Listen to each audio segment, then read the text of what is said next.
جی السلام علیکم جی، آپ دیکھ رہے ہیں جی فرسٹ ڈیجیٹل پاکستان۔ میرا نام ہے اسد علی اور آج ہم بات کریں گے موجودہ صورتحال کے اوپر، جو کہ کل رات کو پرویز الہی صاحب کے گھر کے اوپر حملہ کر دیا گیا۔ حملہ کیوں کیا گیا، کیا وجہ تھی، اس کا سارا سینیریو میں آپ لوگوں کے ساتھ کرتا ہوں جی شیئر۔ ہوا کچھ اس طرح سے تھا کہ جس دن سے پرویز الہی صاحب نے اسمبلیاں توڑی ہیں اور ان کے جو بانجے ہیں کہہ سکتے ہیں، بھتیجے کہہ سکتے ہیں، سالے یا جو بھی ان کے پارٹنرز ہیں، ان کی فیملی والے، وہ جا کے مل گئے ہیں نون لیگ کے ساتھ، ٹھیک ہے۔ تو اب پنجاب میں بھی حکومت نہیں ہے ان کی، پی ٹی آئی کی، اور چونکہ کے پی کی میں بھی حکومت نہیں ہے، تو جو بھی اب آپ کو پتہ ہے جب بھی حکومت ایک جاتی ہے، اس کے بعد ان کے اوپر جو بھی ان کے ممبرز ہوتے ہیں، ایم پی اے، ایم این اے، یا جو بھی چیف منسٹرز کہہ سکتے ہیں، ان کے اوپر جو ہے نا وہ کیسز بنائے جاتے ہیں۔ تو پرویز الہی صاحب کے اوپر جو ہے نا اینٹی کرپشن والوں نے جو ہے نا وہ ان کے اوپر کیس دائر کیا ہوا تھا، اور یہ گجرانوالہ میں کیس دائر ہوا تھا۔ تو کل رات کو ان کو لاہور میں ظہور الہی روڈ کے اوپر ان کا گھر ہے، وہاں پہ جو ہے نا ان کے جیسے کہتے ہیں کہ ان کے گھر کے اوپر حملہ ہوا، پھر آگے سے مذمت ہوئی، گیٹ توڑے گئے، گھر کے اندر گھسے، پھر خواتین کے ساتھ جو ہے نا وہ جیسے کہتے ہیں کہ پولیس والوں نے زیادتیاں کہہ سکتے ہیں، یا ان کو توڑ پھوڑ زد و کوب کرنا، یہ تمام جو ہے نا چیزیں کل رات کو ان کو ظہور الہی روڈ کے اوپر ہوئی۔ پھر جو ان کی خالہ ہیں مونس الہی کی، انہوں نے کہا، جو کہ سالک حسین کی پھوپھو لگتی ہیں، انہوں نے کہا ہے جی کہ پرویز الہی اس گھر میں ہے۔ تو پولیس پھر ادھر گئی، انہوں نے وہاں پہ بھی توڑ پھوڑ کی۔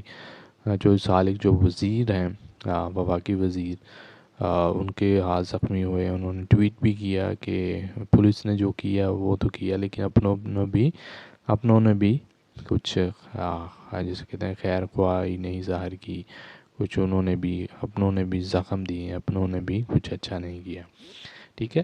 تو یہ کہنا تھا چوئی سالک کا۔ اور یہ رات کو جیسے عمران خان صاحب کے گھر کے اوپر حملہ ہوا، وہ اسلام آباد گئے تھے، گھر میں فیملیز تھی، بچے تھے، کام کرنے والی لیڈیز فیملیز، اور دوسرے جو ملازم ہوتے ہیں وہ تھے۔ اسی طرح پھر پرویز الہی صاحب کے گھر میں بھی سیم یہی سچویشن تھی، اور وہ آپ کے سامنے ہے۔ اسی طرح پھر آج خطاب تھا عمران خان صاحب کا، وہ آگے کا لاہے عمل دیں گے جی، کہ کیا وہ اسٹیٹمنٹ تو ان کی آ چکی ہے کہ اگر وہ فوراً جو ہے نا اسمبلیاں توڑ کے تو جولائی میں اگر الیکشن کروانا چاہتے ہیں تو ہم مذاکرات کے لیے تیار ہیں، ادروائز چھوڑیں، کوئی مذاکرات وغیرہ نہیں کرنے ہم نے، ٹھیک ہے۔ تو شاہ محمود قریشی صاحب کو بھی انہوں نے اسلام آباد جب ان کی پیشی تھی تب انہوں نے کہا، فواد چودھری صاحب کو بھی انہوں نے کہا، ٹھیک ہے۔ تو پہلی اسٹیٹمنٹ تو یہ تھی کہ وہ ایک تو پہلی اسٹیٹمنٹ یہ تھی کہ مئی میں جو ہے نا قومی اسمبلی، اور جو دوسری ہے بلوچستان کی اسمبلی، اور جو سندھ کی اسمبلی ہے وہ توڑے، اور پھر 14 مئی کے علاوہ ایک ساتھ انتخابات کے لیے آئین میں ترمیم کی جائے، آئین میں ترمیم کے لیے تحریک انصاف کے جو استعفے ہیں وہ واپس لیے جائیں، ٹھیک ہے۔ یہ سیکنڈ اسٹیٹمنٹ تھی۔ تھرڈ اسٹیٹمنٹ یہ تھی کہ رواں سال جولائی میں ملک بھر میں انتخابات کروائے جائے۔ تو یہ تین مطالبات تھے۔ پہلا یہ تھا کہ قومی اسمبلی کے اور بلوچستان اور سندھ کی اسمبلی وہ توڑی جائے۔ سیکنڈ یہ ہے کہ اگر الیکشن اکٹھے کروانے ہیں تو آئین میں ترمیم کے لیے پاکستان تحریک انصاف کے سارے جو ہے نا استعفے واپس لیے جائیں۔ تیسرا یہ تھا کہ رواں سال جولائی میں ملک بھر میں انتخابات کروائے جائیں۔ تو یہ تیسری اسٹیٹمنٹ تھی۔ تو ابھی چونکہ